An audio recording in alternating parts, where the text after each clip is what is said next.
ನಮಸ್ಕಾರ ಸ್ನೇಹಿತರೆ, welcome back to job ಸಮಾಚಾರ ಕನ್ನಡ ಯೂಟ್ಯೂಬ್ ಚಾನಲ್. ಕೆಪಿಸಿಎಲ್ ನೇಮಕಾತಿ ಕುರಿತು ಒಂದು ಮಹತ್ವದ ಅಪ್ಡೇಟ್ ಬಂದಿದೆ. ಅದೇನಂದ್ರೆ ನೀವು ಇಲ್ಲಿ ನೋಡಬಹುದು, ಕೆಪಿಸಿಎಲ್ 404 ಹುದ್ದೆ ಸರ್ಕಾರದ ಮೇಲ್ಮನವಿ ವಜಾ, ಮರು ಪರೀಕ್ಷೆ ಸುಪ್ರೀಂ ಆದೇಶ.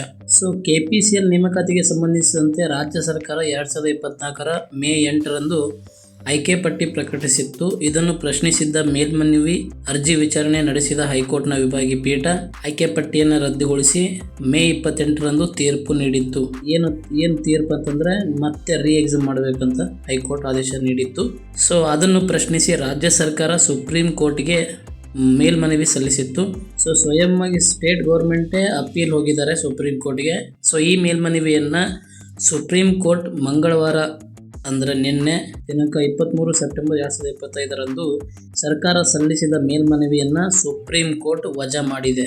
ಸೊ ನೀವು ಇಲ್ಲಿ ನೋಡ್ಬೋದು, ನೇಮಕಾತಿ ಅಧಿಸೂಚನೆಯಲ್ಲಿ ಇಲ್ಲದಿದ್ದರೂ ಉತ್ತರ ಪತ್ರಿಕೆಗಳ ಮೌಲ್ಯಮಾಪನದ ವೇಳೆಯಲ್ಲಿ ಋಣಾತ್ಮಕ ಅಂಕ ಪದ್ಧತಿ ಅನುಸರಿಸಿದ್ದನ್ನು ಪ್ರಶ್ನಿಸಿ ಕೆಲವರು ಹೈಕೋರ್ಟ್ ಮೊರೆ ಹೋಗಿದ್ದರು. ಅಂದರೆ ನೆಗೆಟಿವ್ ಮಾರ್ಕಿಂಗು ನೋಟಿಫಿಕೇಷನಲ್ಲಿ ಇರಲಿಲ್ಲ, ಬಟ್ ಸೆಲೆಕ್ಷನ್ ಲಿಸ್ಟ್ ಬಿಡೋ ಹೊತ್ತಲ್ಲಿ ನೆಗೆಟಿವ್ ಮಾರ್ಕಿಂಗ್ ಇದೆ ಅಂತ ಕನ್ಸಿಡರ್ ಮಾಡಿ ಲಿಸ್ಟ್ನ ರೆಡಿ ಮಾಡಿರ್ತಾರೆ.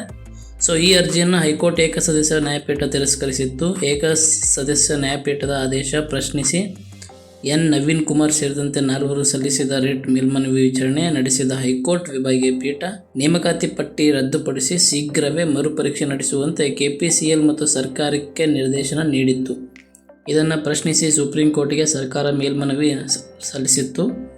ಆದರೆ ಕರ್ನಾಟಕ ವಿದ್ಯುತ್ ನಿಗಮ ನಿಯಮಿತ ಅಂದರೆ ಕೆಪಿಸಿಎಲ್ ಸಹಾಯಕ ಇಂಜಿನಿಯರ್ ಮತ್ತು ಕಿರಿಯ ಇಂಜಿನಿಯರ್ ನೇಮಕಾತಿಗೆ 4 ತಿಂಗಳ ಒಳಗಾಗಿ ಹೊಸ ಪರೀಕ್ಷೆ ನಡೆಸುವಂತೆ ರಾಜ್ಯ ಸರ್ಕಾರಕ್ಕೆ ಸುಪ್ರೀಂ ಕೋರ್ಟ್ ಆದೇಶ ನೀಡಿದೆ.